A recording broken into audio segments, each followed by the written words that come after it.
نحمده ونستعينه ونستغفره ونؤمن به ونتوكل عليه ونعوذ بالله من شرور أنفسنا ومن سيئات أعمالنا من يهده الله فلا مضل له ومن يضلل فلا هادي له وأشهد أن لا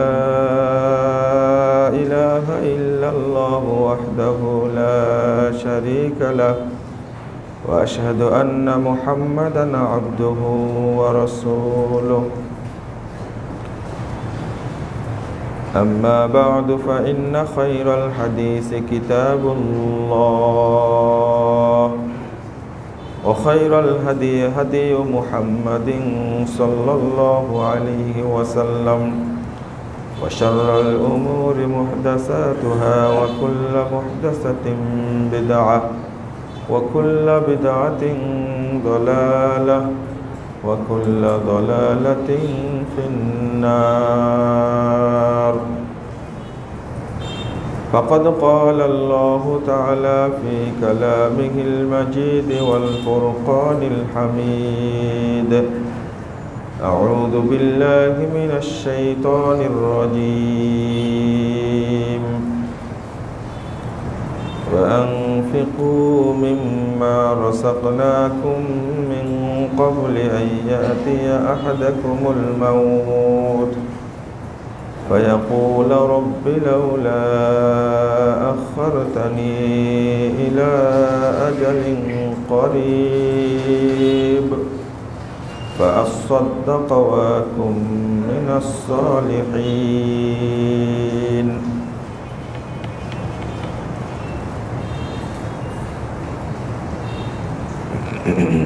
عن ابن عباس رضي الله عنه قال كان النبي صلى الله عليه وسلم أجود الناس بالخير وأجود ما يكون في شهر رمضان حين يلقى جبريل وإن جبريل يلقاه حتى ينسلخ يعرج عليه رسول الله صلى الله عليه وسلم القرآن وإذا لقيه كان أجود الناس بالخير من الريح المرسلة رواه البخاري وعن عقبة بن عامر رضي الله عنه قال قال رسول الله صلى الله عليه وسلم لكل امرئ في ظل صدقته حتى يقضى بين الناس رواه ابن حبان بإسناد صحيح যাবতীয় হামদ সানা মহান রব্বুল আলামিনের জন্য দরুদ ও তাসলিম বর্ষিত হোক শেষ নবী আহমদ মুস্তফা মুহাম্মদ মুস্তফা সাল্লাল্লাহু আলাইহি ওয়াসাল্লামের প্রতি। সম্মানিত মুসল্লিবৃন্দ, রমাদানে সাদাকার গুরুত্ব এ বিষয়টা নিয়ে আপনাদের সামনে খুতবা পেশ করব ইনশাআল্লাহ। ওমা তৌফিকি ইল্লা বিল্লাহ আলাইহি তাওয়াক্কালতু ওয়া ইলাইহি উনীব। সাদাকা যেটা সাধারণ দান, এটা যাকাত নয়। যাকাতের বিষয়টা সম্পূর্ণ ভিন্ন। যাকাত আপনি আমি দিতে বাধ্য। এটা ফকির, মিসকিন, বঞ্চিত, অসহায়, ক্ষতিগ্রস্ত, পীড়িত, বিধবা, দুস্থ মানুষের হক। এটা তাদেরকে দিতেই হবে। আর সাদাকা সাধারণ দান যেটা, সেটা আপনি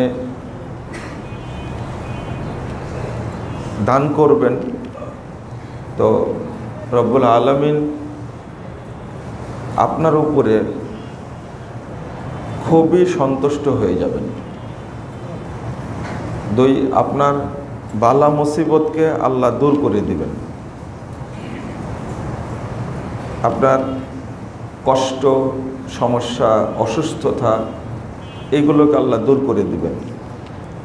অবশেষে মৃত্যুর সময় আপনার মৃত্যুটা হবে এমনভাবে যেটা আপনার আত্মা তার টেরও পাবে না, আপনি আল্লাহর সাথে সাক্ষাৎ করতে পারবেন। এটা সাধারণ দানের ফজিলত। কবরে আযাব থেকে সম্পূর্ণ মুক্তি পেয়ে যাবেন, কারণ কবরে আযাবের ফেরেশতা ঢুকতেই পারবে না।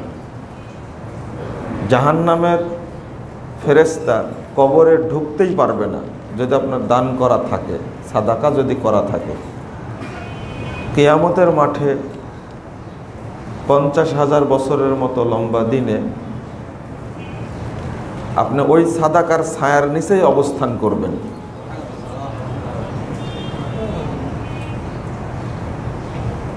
অসংখ্য মানুষ কাঠগড়ায় আটকা পড়বে, আর আল্লাহ যাকে ধরবেন, রাসূলুল্লাহ সাল্লাল্লাহু আলাইহি সাল্লাম বলছেন, যার হিসাব চাইবেন আল্লাহ, ও আর মুক্তি পাবে না,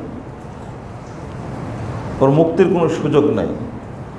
এই জন্য আমি সালাতে বলি, আল্লাহুম্মা হাসিবনি হিসাবান ইয়াসীরা, আল্লাহ তুমি আমার হিসাবটা সহজ করে দাও।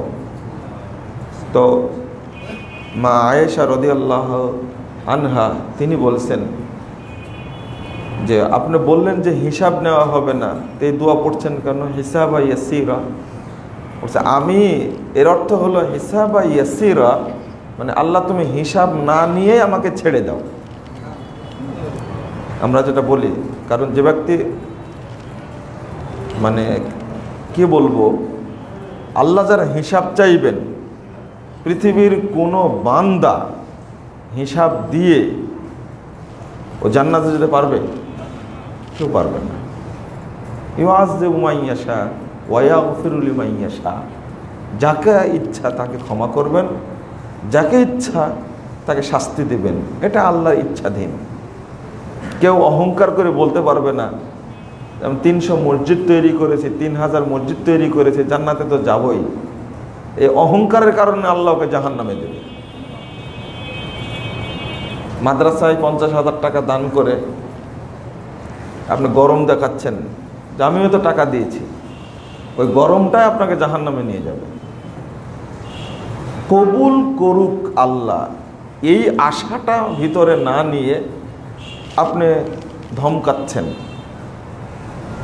গর্ব করছেন।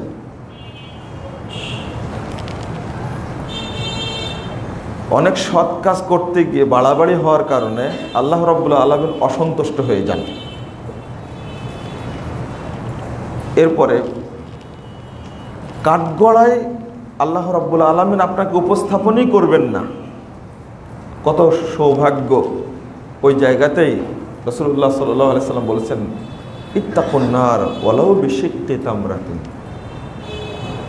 এক টুকরা খেজুর হলেও তোমরা এই কাঠগড়া থেকে, এই জাহান্নাম থেকে বাঁচার চেষ্টা করো।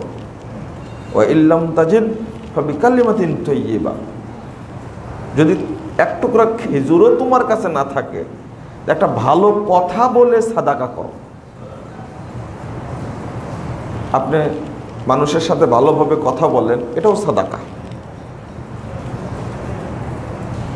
এই হাদিসটা এখানেই বলেনি, সহিহ বুখারীর হাদিস। রাসূলুল্লাহ সাল্লাল্লাহু আলাইহি সাল্লাম বলছেন, কথা বলতে গিয়ে কোনো ব্যক্তি এমন কথা বলে যে কথার মাত্রা সে জানেই না, অথচ এই কথা বলার কারণে জাহান্নামের তলদেশে নিক্ষিপ্ত হবে, অথচ ও জানেই না যে কথাটা কত খারাপ, কত ভয়াবহ।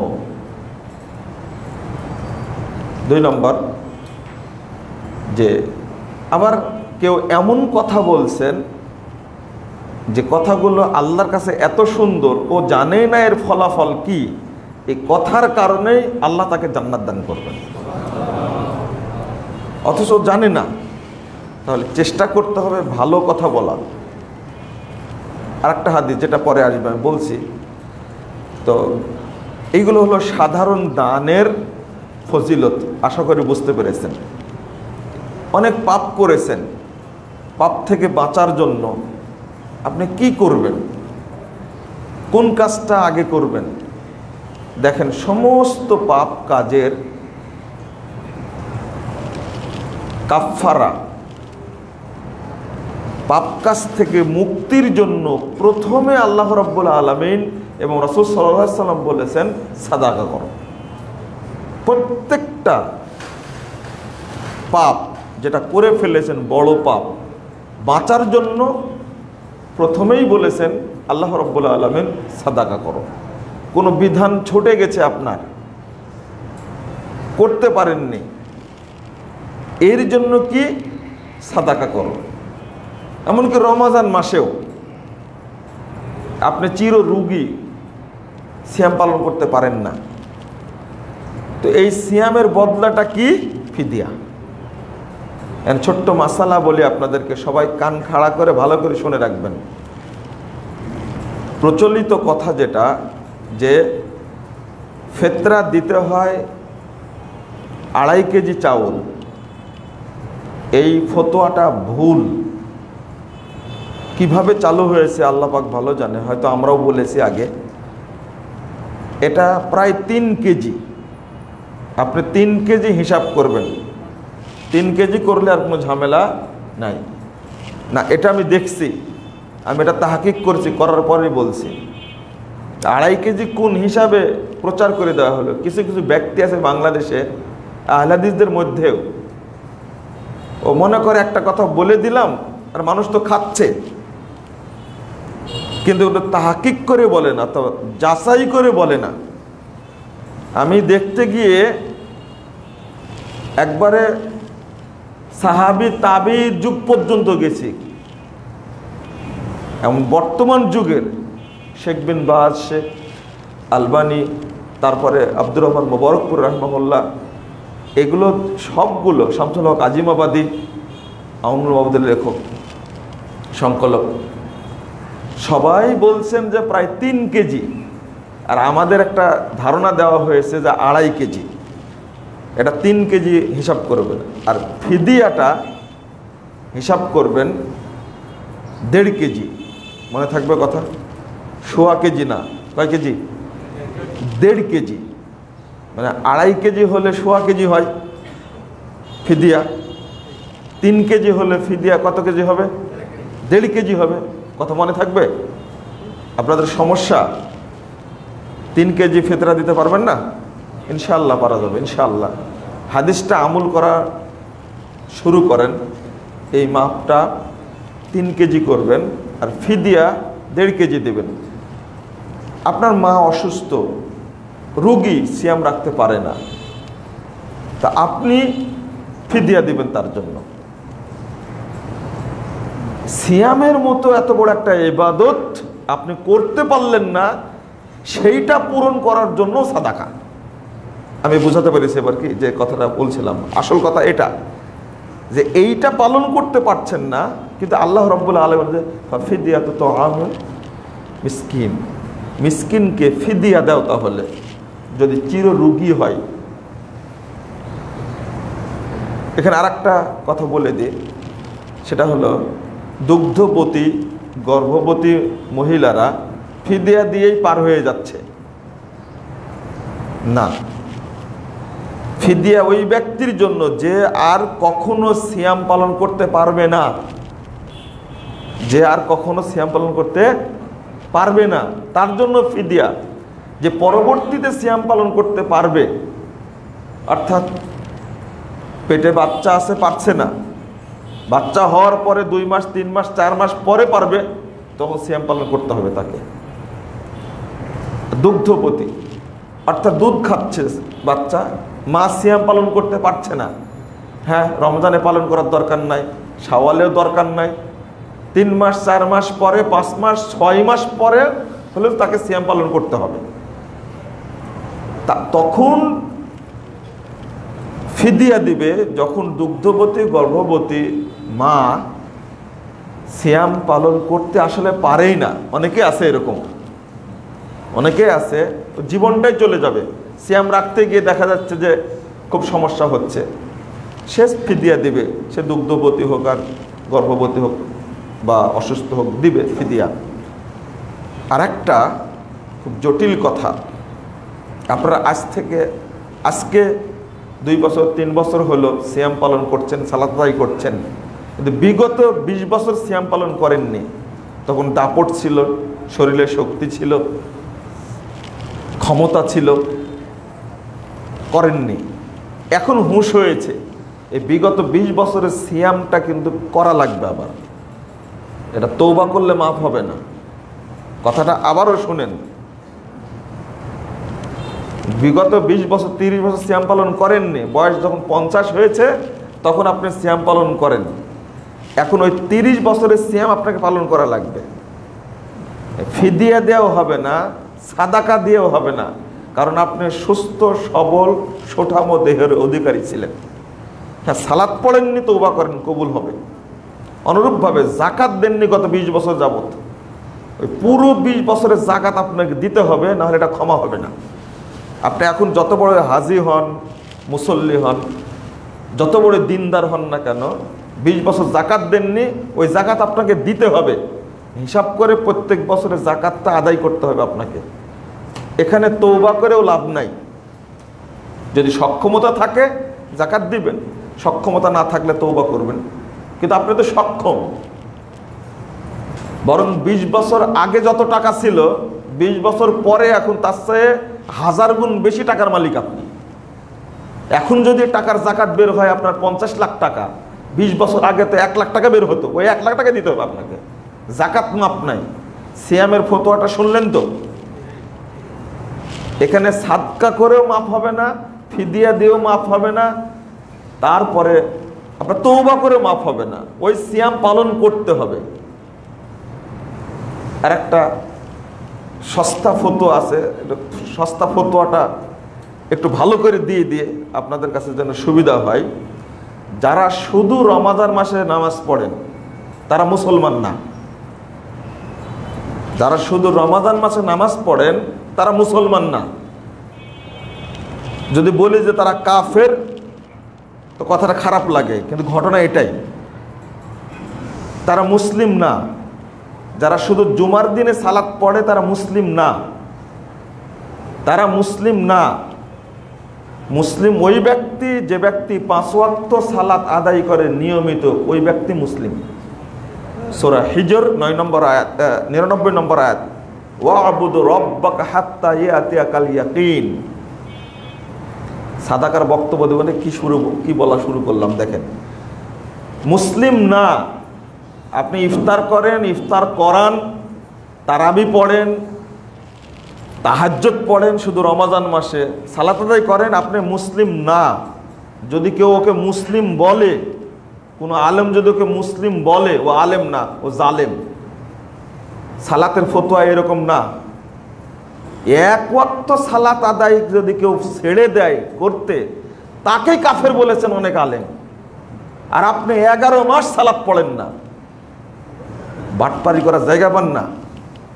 রমাদান মাস আসলে ইফতারি দেওয়ার জন্য পাড়াপাড়ি করেন, একদিকে হারামখোর আর একদিকে দাপটে।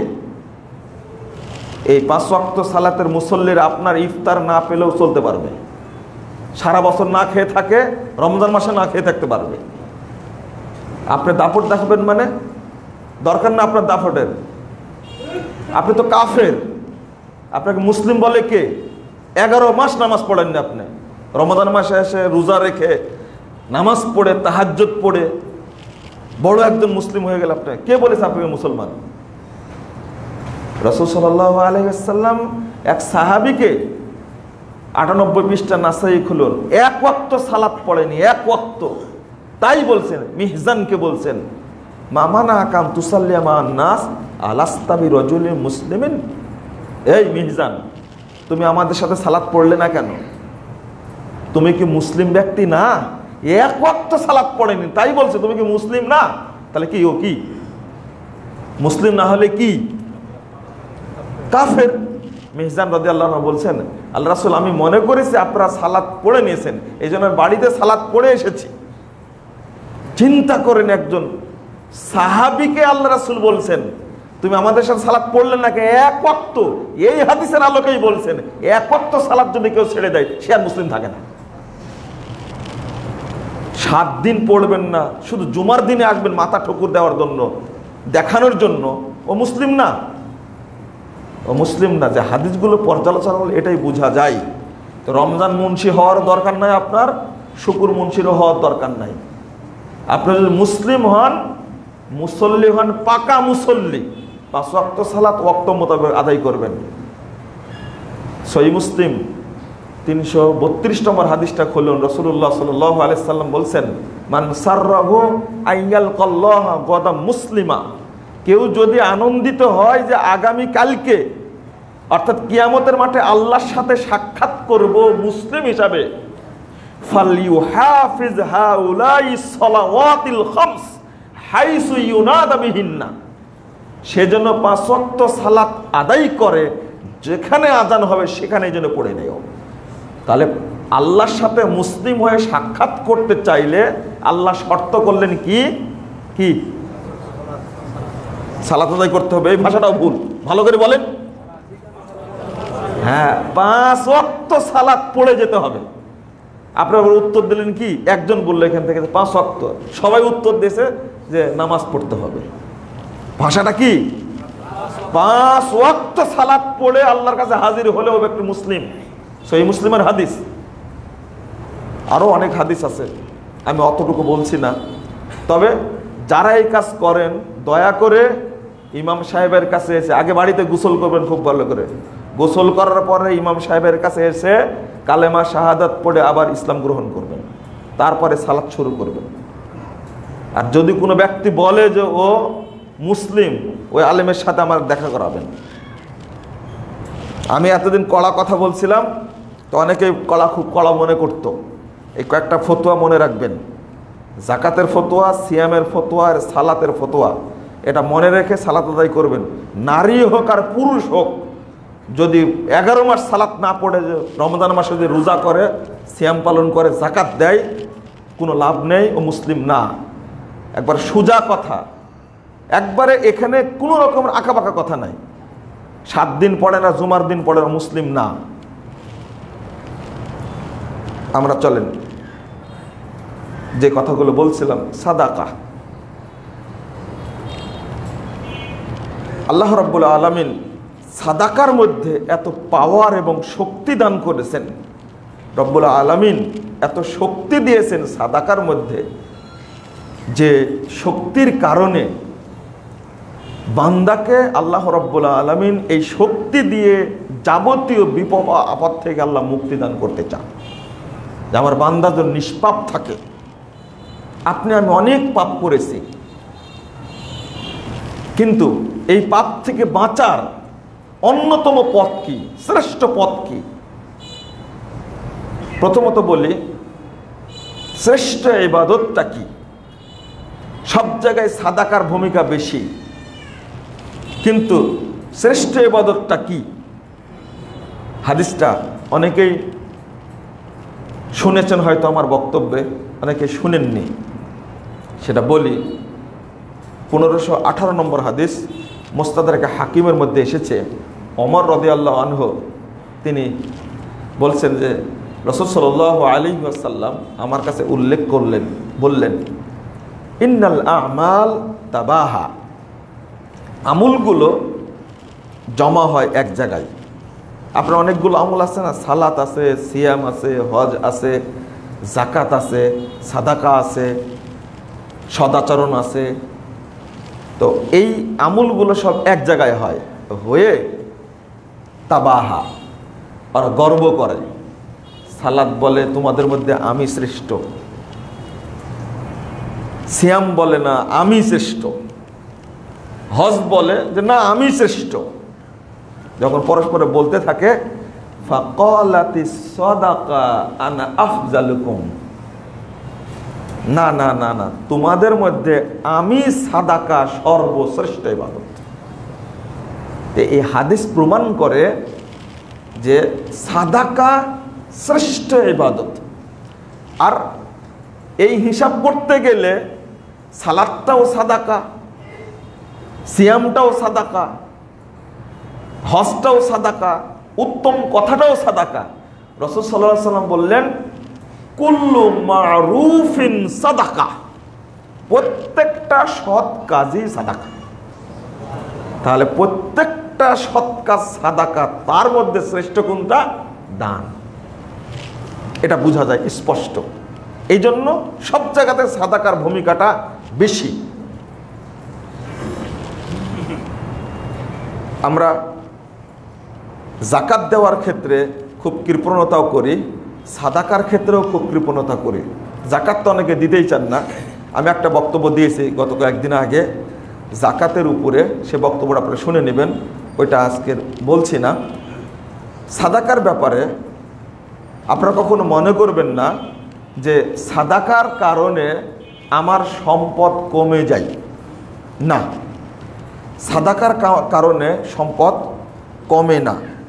আল্লাহ রাব্বুল আলামিন বলছেন সূরা ফাতির 29 এবং 30 নম্বর আয়াত, আল্লাহ রাব্বুল আলামিন বলছেন, ইন্নাল্লাযীনা ইয়াতলুনা কিতাবাল্লাহ ওয়া আকামুস সালাহ, নিশ্চয় যারা আল্লাহর কিতাব কোরআন তেলাওয়াত করে, সালাত আদায় করে, ওয়া আনফাকু মিম্মা রাযাকনাহুম সিররাও ওয়া আলানিয়া, এবং আমি যা তাদেরকে রুজি দিয়েছি তার থেকে যারা খরচ করে গোপনে এবং প্রকাশ্যে যারা দান করে, ইয়ারজুনা তিজারাতান লান তাবুর, তারা এমন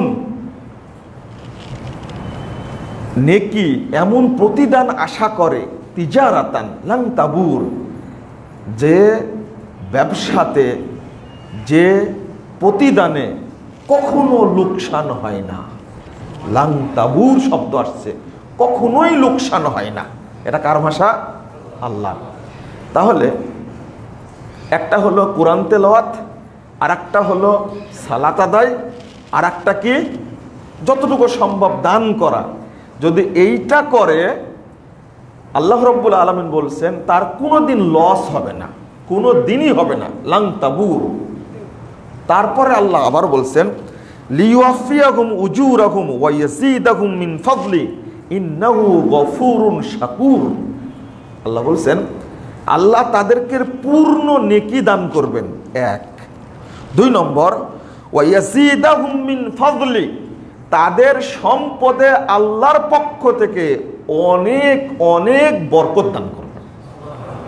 এটা আল্লাহর ভাষা। তারপর আল্লাহ কি বলছেন? ও ইন্নাহু গফুরুন শাকুর। সুবহানাল্লাহি ওয়া বিহামদিহি। সাদাকা দেওয়ার কারণে প্রথমত আল্লাহ রাব্বুল আলামিন তার পাপকে ক্ষমা করে দেবেন, তিনি গাফুর, সব ক্ষমা করে দেবেন। শাকুর, আল্লাহ তার প্রতি কৃতজ্ঞ হবেন, অর্থাৎ আল্লাহ তার উপরে সন্তুষ্ট হয়ে যান, আল্লাহ কৃতজ্ঞ হবেন। দান করলে আল্লাহ মানুষের সম্মানও বৃদ্ধি করে দেন, আবার সম্মানও বৃদ্ধি করেন, পাশাপাশি সম্পদও বৃদ্ধি করেন। রাসূলুল্লাহ সাল্লাল্লাহু আলাইহি ওয়াসাল্লাম তিনি বলছেন, সহিহ মুসলিমের হাদিস 2588 নম্বর হাদিস, মা নাকাসাত সাদাকাতুন মিন মাল, সাদাকা দান করলে সম্পদ কমে যায় না। ওয়া মা যাদাল্লাহু আবদান বিআফুবিন ইল্লা ইজ্জা, আর সাদাকা দেওয়ার মাধ্যমে আল্লাহ বান্দাকে মাফ করে দিয়ে তার সম্মান বৃদ্ধি করে দেন। এটা সহিহ মুসলিমের হাদিস 2588 নম্বর হাদিস। চিন্তা করুন, হাদিসটা একটু ভেবে দেখুন। আল্লাহ রাসূল সাল্লাল্লাহু আলাইহি ওয়াসাল্লাম বলছেন, মা নাকাসাত, সাদাকা মিম্মালিন, মালকে কখনো কমিয়ে দেয় না। তারপরে বলছেন, ওমা যাদাল্লাহু আবদান বিআফিন ইল্লা ইজ্জা, আর আল্লাহ রাব্বুল আলামিন বান্দাকে সাদাকার মাধ্যমে ক্ষমাও করে দেন এবং তার সম্মানও বৃদ্ধি করে দেন। তাহলে প্রথমত তিনটা জিনিস পেলাম। নাম্বার 1, সাদাকা করলে আল্লাহ সম্পদে বরকত দান করেন, এক। 2 নম্বর, সাদাকা করলে আল্লাহ ক্ষমা করে দেন। 3 নম্বর, সাদাকা করলে আল্লাহ রাব্বুল আলামিন ওই ব্যক্তির সম্মানকে বাড়িয়ে দেন। হ্যাঁ, অনেক ব্যক্তি আছেন যাদের সাদাকা কবুল হয়, আল্লাহ রাব্বুল আলামিন তাদের সমাজে তাদের সম্মানও বৃদ্ধি করে দেন, খুশি যে হন। এটা 1954 নম্বর হাদিস সহিহ মুসলিমে পাবেন।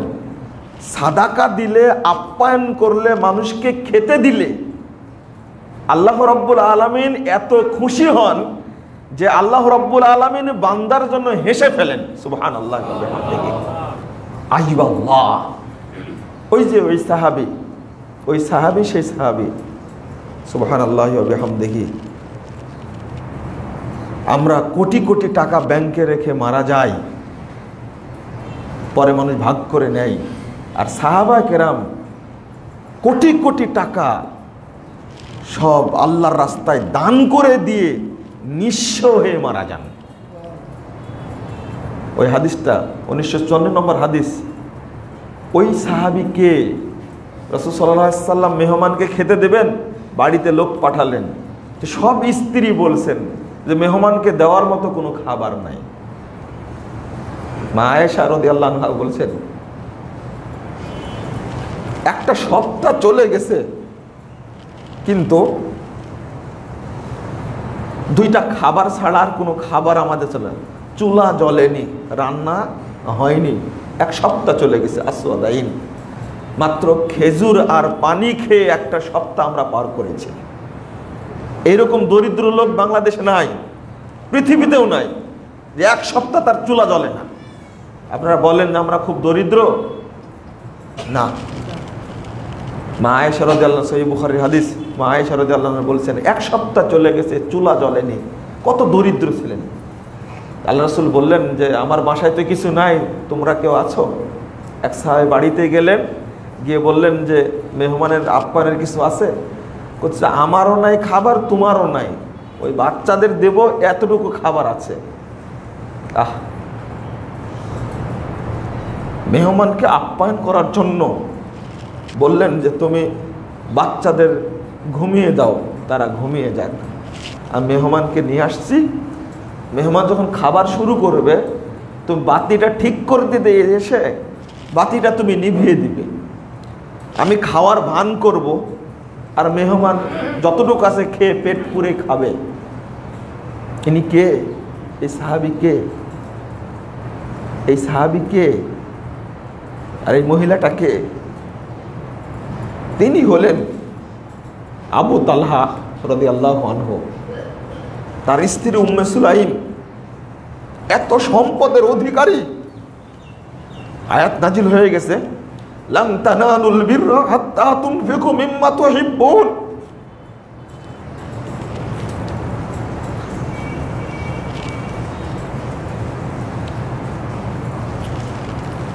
এই আয়াত শুনেছেন যে তোমার ভালোবাসার উত্তম সম্পদ যেটা, সেইটা আল্লাহর রাস্তায় না দেওয়া পর্যন্ত তোমরা প্রকৃত নেকি অর্জন করতে পারবা না। আল্লাহ রাসূলের কাছে এই কথা শুনেননি, অন্য সাহাবীর কাছে শুনেছেন। আবু তালহা রাদিয়াল্লাহু আনহু কত ধনী মানুষ ছিলেন, মদিনার মানুষ, দৌড় দিয়ে মসজিদ নববীতে এসে আল্লাহ রাসূলকে বলছেন, আল্লাহ রাসূল আয়াত নাজিল হয়েছে লান তানালুল বিররা হাত্তা তুনফিকু মিম্মা তুহিব্বুন। এই আয়াত নাজিল হওয়ার কারণে আমি এই মসজিদে নববীর সামনে যে খেজুর বাগান আছে এবং ঝর্ণা আছে, বাড়ি আছে, আমি এটা পুরোটাই আল্লাহ রাস্তায় দান করে দিলাম। কত ধনী সাহাবী ছিলেন, অথচ শেষ বেলায় যখন মারা গেলেন তার কাছে কিচ্ছু নাই, সবই দিয়ে শেষ করে দিয়েছেন। আর আমরা ব্যাংক ব্যালেন্স রেখে মারা যাই। সবচেয়ে ধনী মানুষ ছিলেন আবু বকর রাদিয়াল্লাহু আনহু, সবচেয়ে ধনী মানুষ ছিলেন আবু বকর রাদিয়াল্লাহু আনহু। উসমানের চেয়ে অনেক গুণে ধনী ছিলেন। সব দিতে দিতে দিতে শেষের যুদ্ধে আল্লাহ রাসূল জিজ্ঞেস করলেন, মা আবকাইতা ইয়া আবু বকর, আবু বকর তুমি বাড়িতে কি রেখে এসেছো? ওমরকে জিজ্ঞেস করলেন। ওমর রাদিয়াল্লাহু আনহু বলছেন, আমি বাড়িতে অর্ধেক রেখে এসেছি। 1678 নম্বর হাদিস, আবু দাউদ খুলুন। রাসূল সাল্লাল্লাহু আলাইহি ওয়াসাল্লাম জিজ্ঞেস করলে বলছেন, আমি বাড়িতে রেখে এসেছি মাত্র অর্ধেক সম্পদ। আবু বকর রাদিয়াল্লাহু আনহুকে জিজ্ঞেস করাতে তিনি স্পষ্ট করে বলছেন,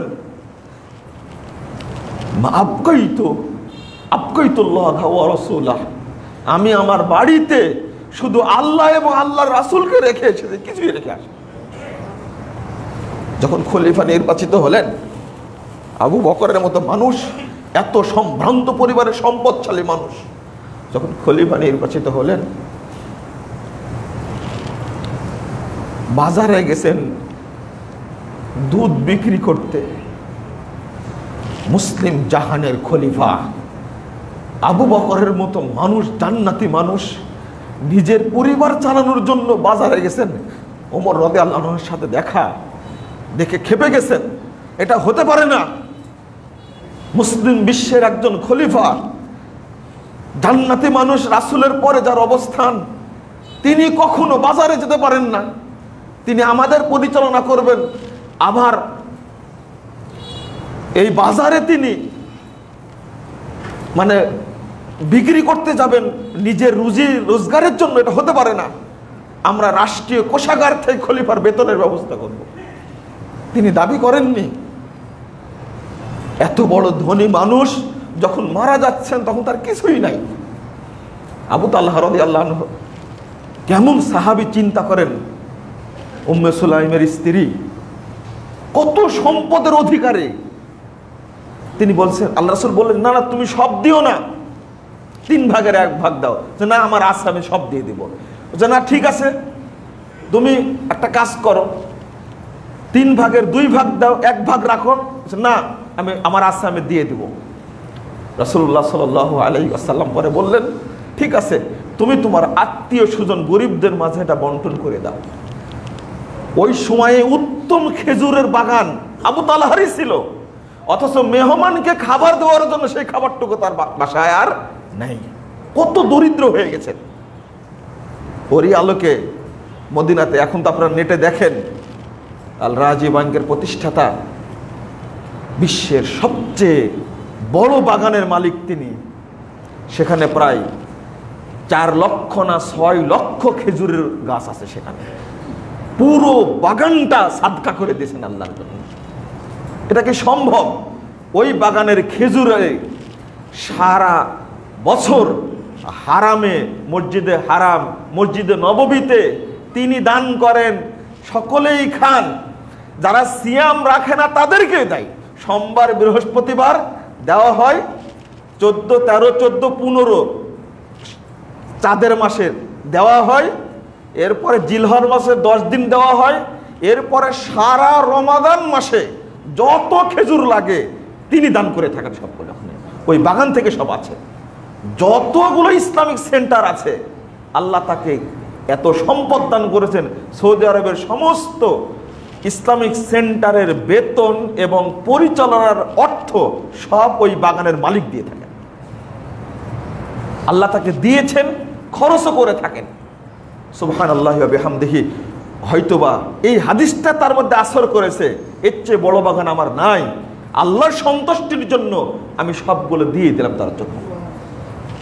আমরা এতই কৃপণতা করি, আমরা দিতে চাইনি। ওই জন্য ব্যাংকে কোটি কোটি টাকা রেখে মারা যায়, কিন্তু বিশাল বিশাল পাপ ঘাড়ে নিয়ে মারা যায়।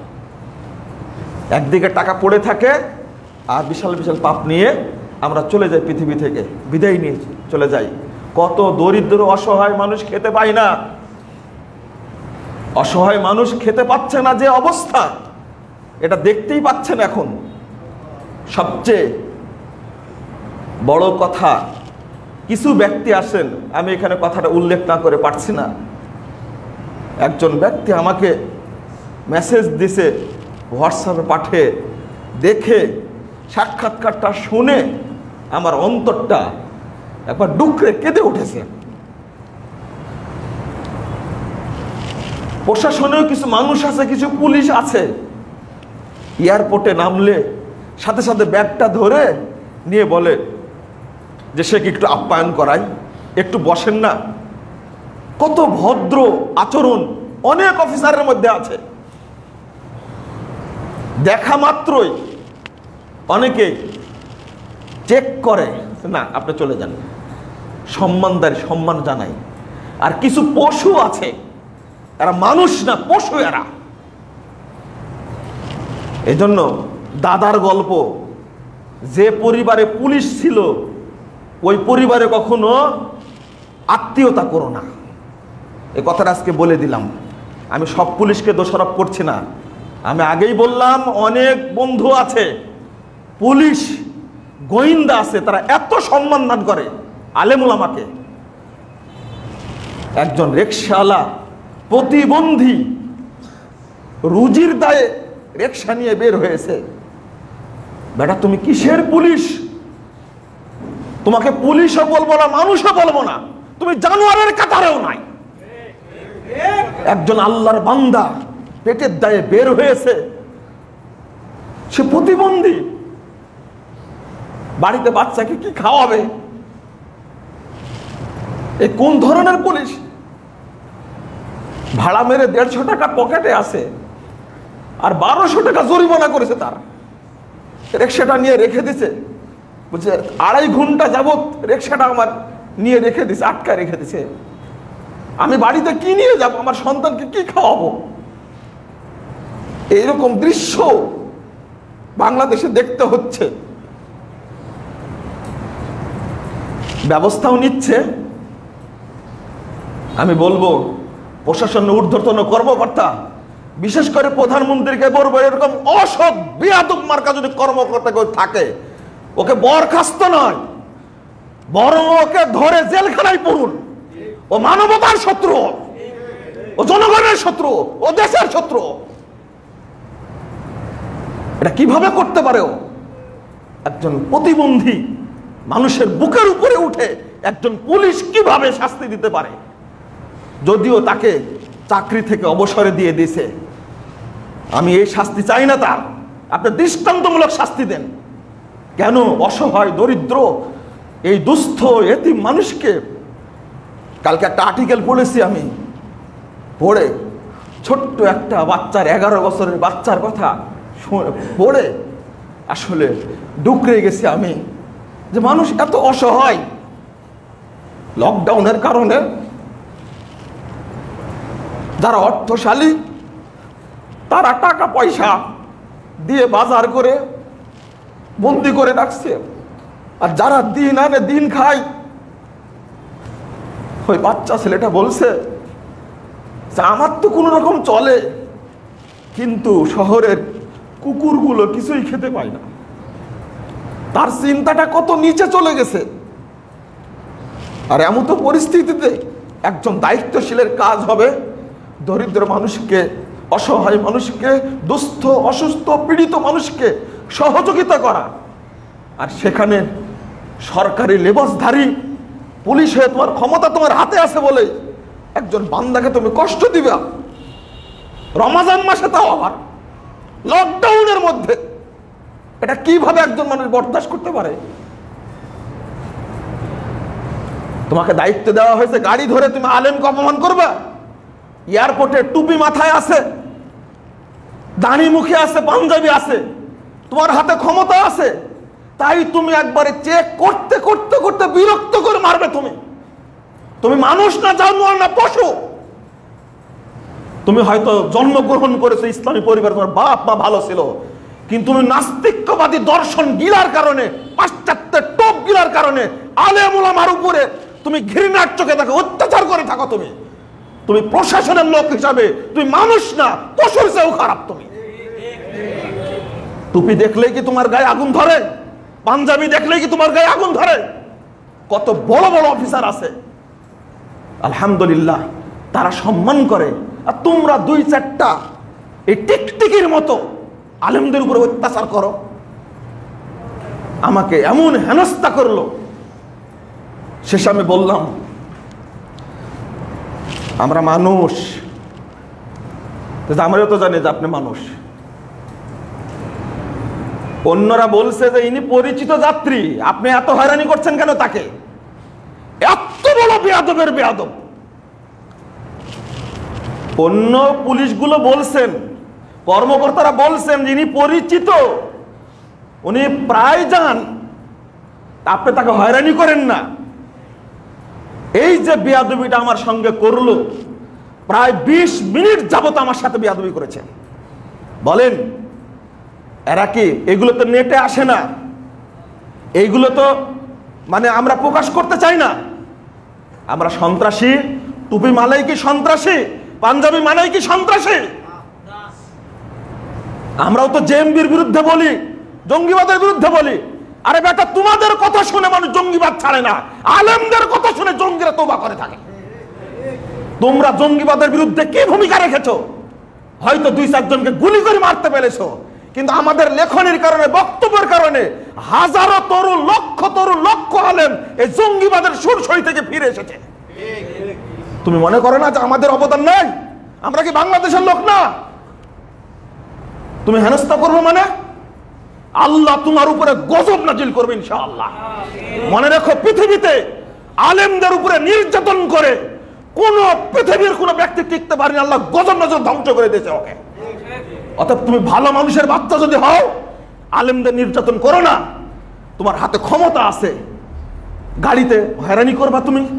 রাত্রে গাড়ি নিয়ে চলছি, গাড়ি থেকে নামিয়ে তোমার সরকারি পোশাক আছে, আমার পোশাক নাই, তাই তুমি চিনো না, তুমি দাঁড় করে রাখছো, আধা ঘন্টা যাবত দাঁড় করে রাখছো, ওখানে ফোন দাও, ওখানে ফোন দাও। কি তোমরা সব হলো দুর্নীতিবাজ। যারা অসৎ উপায় অবলম্বন করে তারা হলো দুর্নীতিবাজ। এরা তারাই দেশের সুনামকে নষ্ট করেছে, তারাই মুক্তিপণ নেই।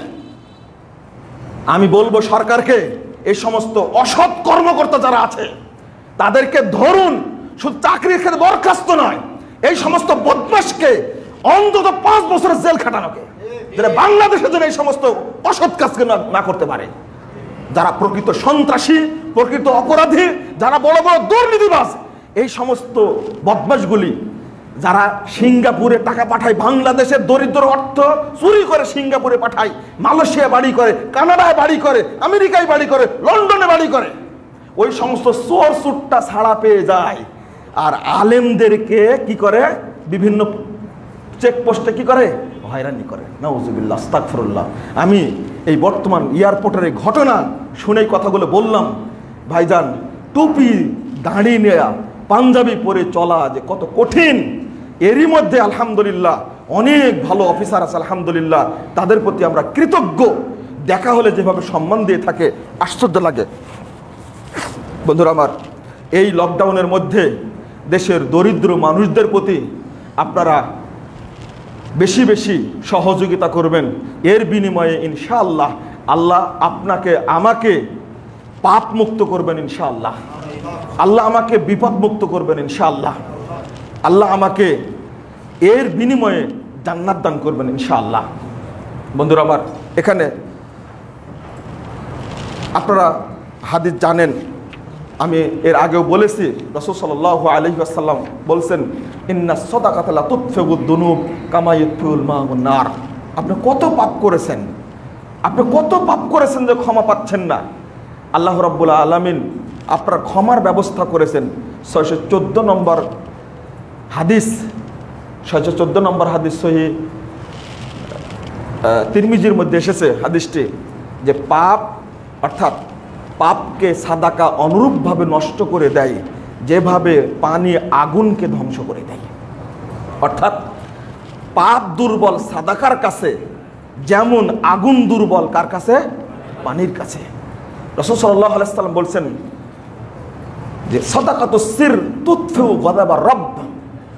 তুমি সাদাকা করো গোপনে, অর্থাৎ সাদাকাতুস সির, গোপনে যদি কেউ সাদকা করে তাহলে আল্লাহর যত রাগ আছে, অসন্তুষ্টি আছে, সাদাকা দেওয়া মাত্রই দূর হয়ে যায় এবং আল্লাহ তার উপরে খুশি হয়ে যায়। কিছুক্ষণ আগে আয়াত পড়ে সেটা আমি বলেছি আপনাদের কাছে যে সাদাকার পাওয়ারটা এত বেশি। এমনকি 3321 নম্বর হাদিস সহিহ বুখারীর মধ্যে এসেছে, রাসূল সাল্লাল্লাহু আলাইহি ওয়াসাল্লাম সাধারণ একটা মহিলাকে যেটা পতিতালয়ের মহিলা, নাউযুবিল্লাহ, পতিতালয়ের মহিলা যেটা দেহ ব্যবসা করে, রাসূল সাল্লাল্লাহু আলাইহি ওয়াসাল্লাম বলছেন মাররাত বিকালবিন আলা রাসে রাকিয়িন ইয়ালহাস, কুয়ার পাশ দিয়ে যাচ্ছে মহিলা, ইমরাতিন মুমিসা, অর্থাৎ পতিতালয়ের জেনাকারানি মহিলা, কুয়ার পাশ দিয়ে যাচ্ছে, একটা কুকুর হাঁপাচ্ছে, কাদা ইয়াকতুলহুল আতাস, যেন তাকে হত্যা করবে পিপাসা, অর্থাৎ পিপাসায় সে যেন মারা যাবে। ফানাজাত খুফফাহা ওয়া আলকাত বিখিমারিহা ফানাজাত আনিল মা। রাসূল সাল্লাল্লাহু আলাইহি ওয়াসাল্লাম বলছেন, এটা দেখে ওই পতিতালয়ের মহিলা নিজের পায়ের মোজাটা খুলল এবং এই মোজাটাকে নিজের উড়নার সাথে বাঁধলো, ওয়াসাকাত বিখিমারিহা ফানাজাত আনিল মা, অতঃপর কুয়ার মধ্যে থেকে পানি তুলে কুকুরকে পান করায় দিল। রাসূল সাল্লাল্লাহু আলাইহি ওয়াসাল্লাম বলছেন ফাগুফিরা লাহা, কোন হাদিস আছে ফাগাফারাল্লাহু লাহা, ওই মহিলাকে আল্লাহ রাব্বুল আলামিন ক্ষমা করে দিলেন। একটা পতিতালয়ের মহিলাকে আল্লাহ ক্ষমা করতে পারেন। কেউ বলছেন এটা সাদাকার ফজিলত, আর কেউ বলছেন এটা পানি সাদাকার ফজিলত, পানি সাদাকা করার ফজিলত।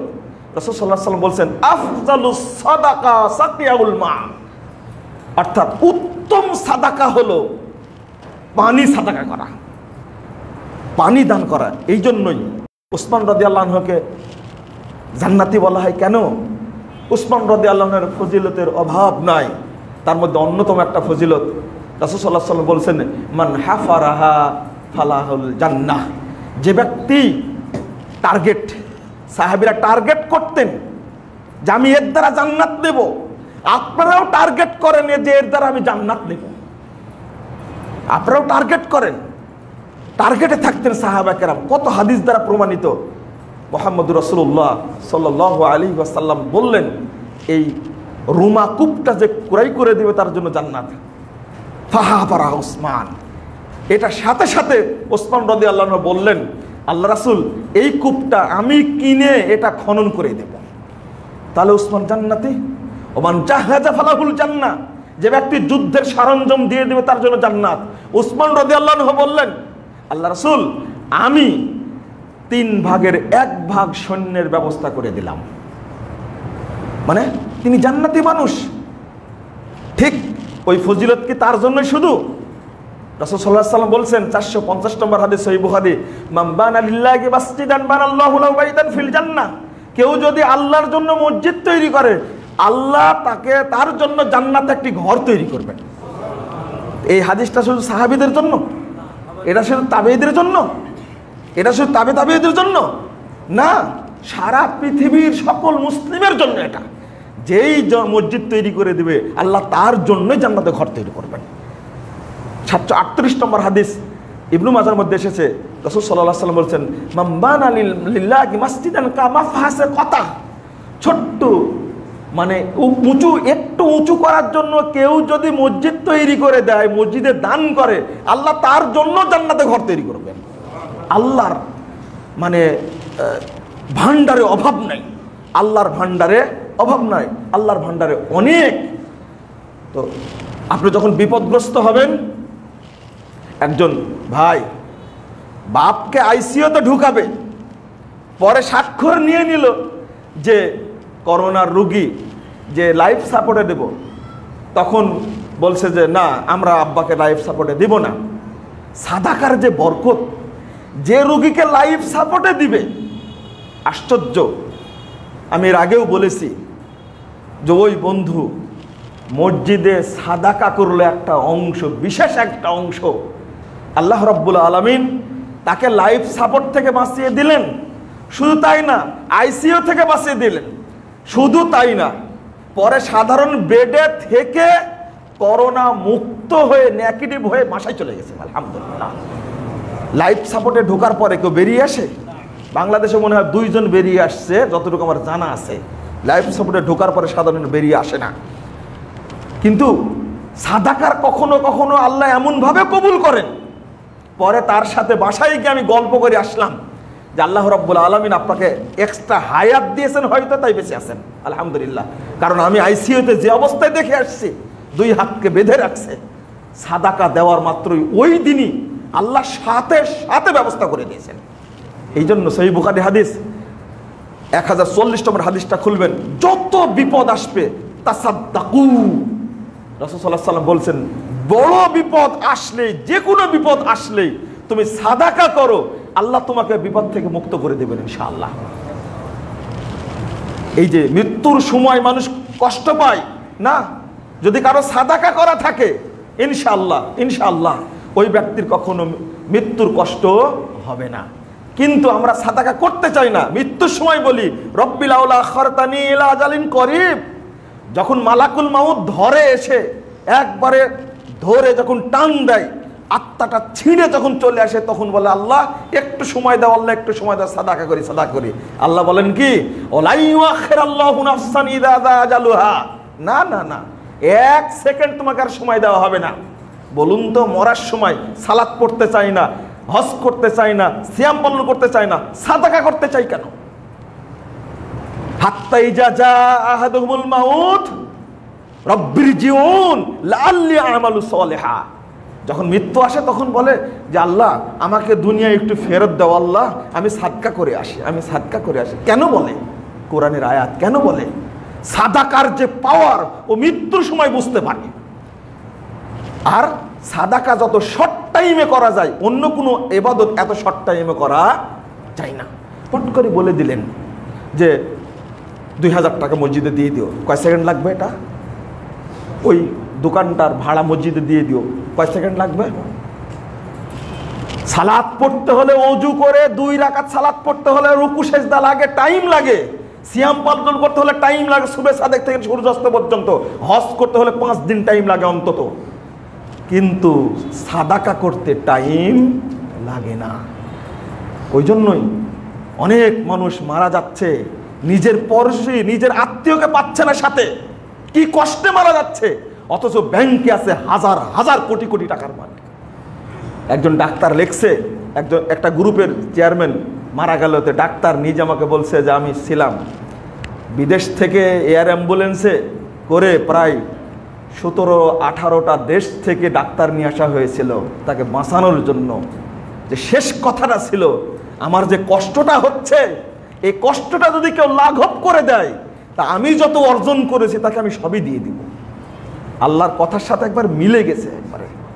এটাই সূরা মাআরিজের আয়াতগুলো খুলেন আপনি, কাল কিয়ামতের মাঠে আল্লাহর কাছে নিজের স্ত্রী, নিজের ছেলে সন্তান, নিজের গোত্রের লোকজন, নিজের সম্পদ এবং পৃথিবীর সব কিছু আল্লাহকে দিবে। দেওয়ার পরে বলবে সুম্মাইয়ান জি, বলবে আল্লাহ তুমি আমাকে বাঁচা, আমি বাঁচতে চাই।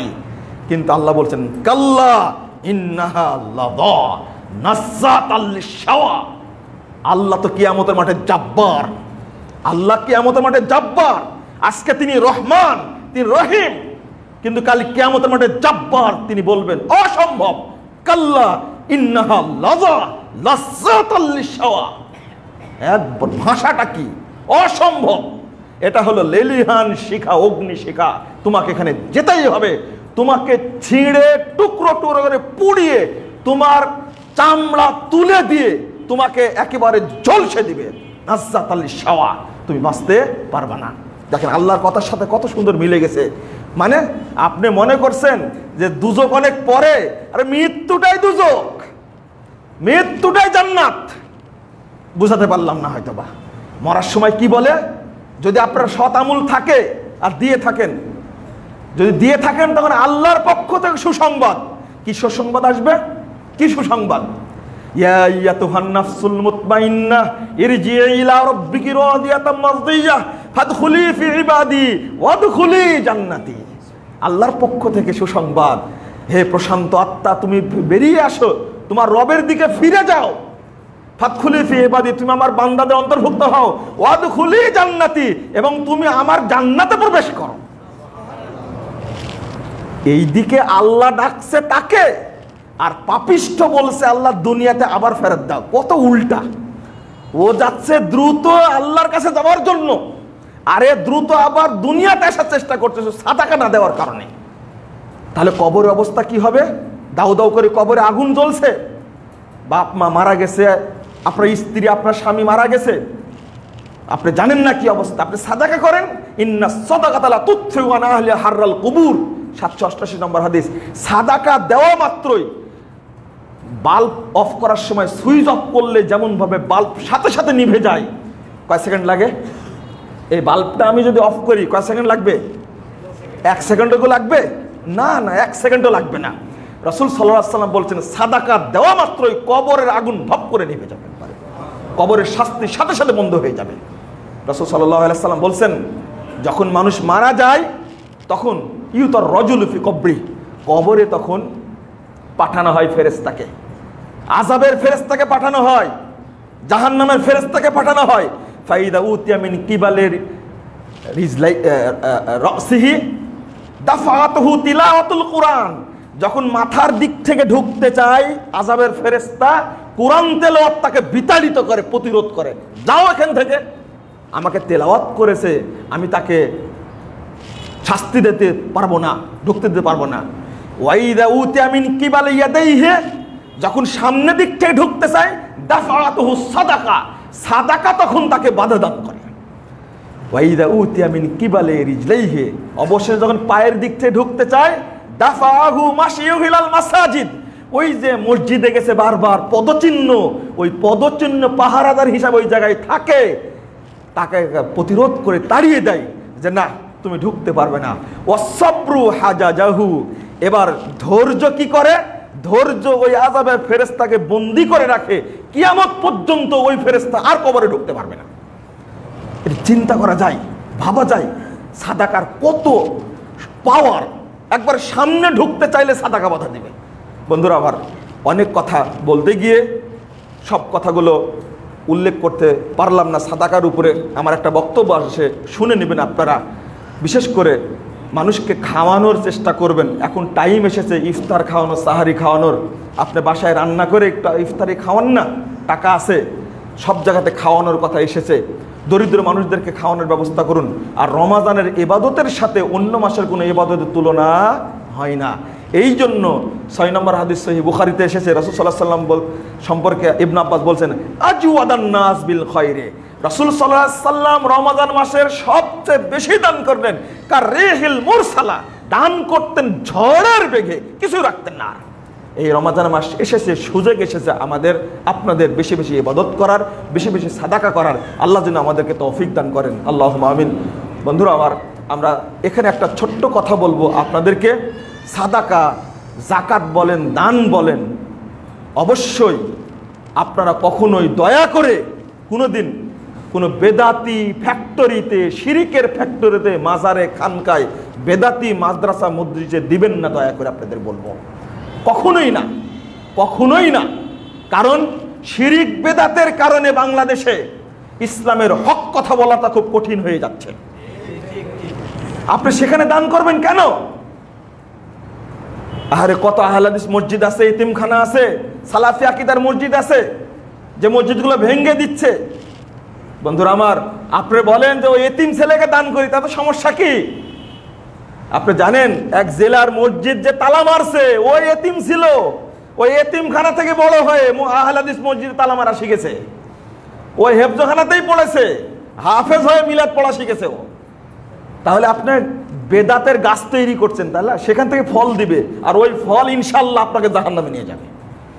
আপনি জাকাত দিচ্ছেন, খেয়াল রাখবেন জাকাত আদায় হচ্ছে কিনা সেটাও খেয়াল করতে হবে।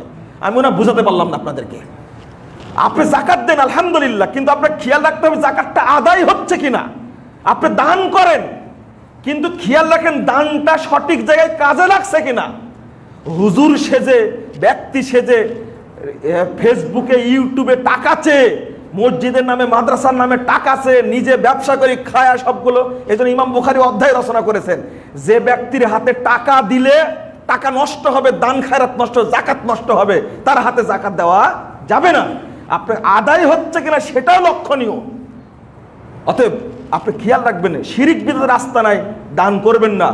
বন্ধুরা আমার, আমি কেন কথাগুলো বলছি, আজকে প্রেক্ষাপটটা এমন তৈরি হয়েছে, কোন কুলাঙ্গার, কোন বদমাস সহিহ বুখারী এবং তাফসিরে ইবনে কাসির যেন না পড়ে মানুষ এই ধরনের কথা প্রচার করছে। এখানে নাকি শিয়াদের কথা আছে বুখারীতে আর ইবনে কাসিরের মধ্যে। এ কত বড় কুলাঙ্গার, কত বড় পথভ্রষ্ট প্রচার করছে কারা? আপনি বাংলা বাজার যান, চক বাজার যান, বাংলাদেশের যে কোনো লাইব্রেরিতে যান, সবচেয়ে বেশি বই পাবেন আপনি সব বেদাতীদের লেখা, শিরিকি লেখা বই। মানুষের বাড়িতে নিয়ামুল কুরআন, বেহেশতি জেওর আর ফাজাইলে আমুল, মুকসুদুল মুমিনিনে ভর্তি, বারসানদের ফজিলতে ভর্তি, ওজিফায় ভর্তি, যে বইগুলো পড়লে মানুষের ঈমান নষ্ট হবে। আজকে ধনাঢ্য ব্যক্তিরা, শিক্ষিত ব্যক্তিরা কোয়ান্টাম মেথড থেকে বই কিনছে। কোয়ান্টাম মেথড হলো ইহুদি খ্রিস্টানদের প্রতিষ্ঠিত একটা সংগঠন। মহাজাতক বুখারী, এই লোকটা বাংলাদেশের শিক্ষিত মানুষের ঈমান হরণ করছে।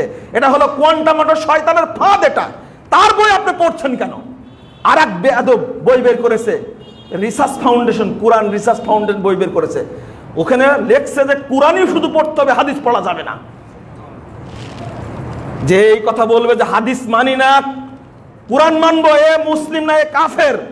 এটা স্পষ্ট কথা মনে রাখুন। যারা বলে আহলে কোরআন, শুধু কোরআন মানে হাদিস মানবো না, এরা কাফের। এরাই বইগুলো ফ্রি বিতরণ করছে।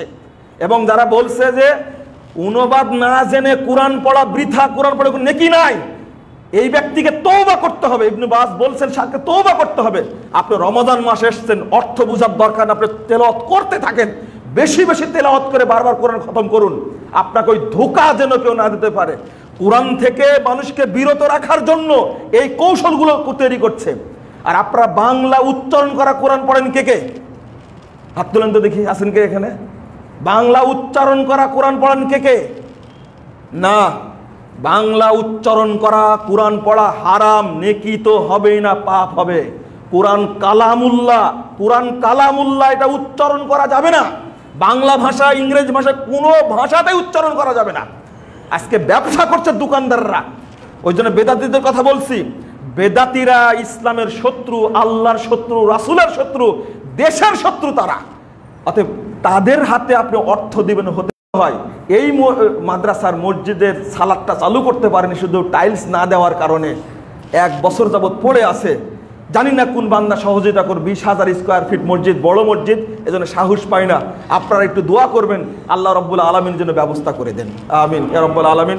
আল্লাহ রাব্বুল আলামিন আমাদেরকে যেন এই রমাজানের বরকতে, রমাজানের রহমতে আল্লাহ যেন আমাদেরকে জান্নাতুল ফেরদাউসের সদস্য হিসেবে কবুল করে নেন। আল্লাহ যেন আমাদেরকে জাহান্নাম থেকে মুক্তি দান করেন। আল্লাহ যেন আমাদেরকে পাপ মুক্ত করে দেন। আল্লাহ রাব্বুল আলামিন যেন আমাদের পিতা মাতা যারা মারা গেছে, আল্লাহ তাদেরকে যেন কবরে আযাব মাফ করে দেয়, তাদেরকে জান্নাতুল ফেরদাউসের জন্য কবুল করে নেন। আমিন। যারা অসুস্থ, আল্লাহ তুমি তাদেরকে সুস্থতা দান করো। আল্লাহ যারা করোনায় আক্রান্ত, তুমি তাদেরকে সুস্থতা দান করো। যারা করোনায় মারা গেছে, যে মুসলিম ভাই ও বোনেরা সারা পৃথিবীতে, আল্লাহ তুমি তাদেরকে শাহাদাতের মর্যাদা দান করো। আল্লাহ তুমি মুসলিম উম্মাহকে এই করোনা মহামারী থেকে তুমি হেফাজত করো। আমিন ইয়া রাব্বুল আলামিন। আল্লাহ তুমি এই মহামারীকে দ্রুত উঠিয়ে নাও। আমিন ইয়া রাব্বুল আলামিন। আল্লাহ তুমি আমাদের দেশকে হেফাজত করো। আমিন ইয়া রাব্বুল আলামিন। আকুলু কাওলি হাদা আস্তাগফিরুল্লাহ ওয়া লাকুম ওয়া লিসাইরিল মুসলিমিন।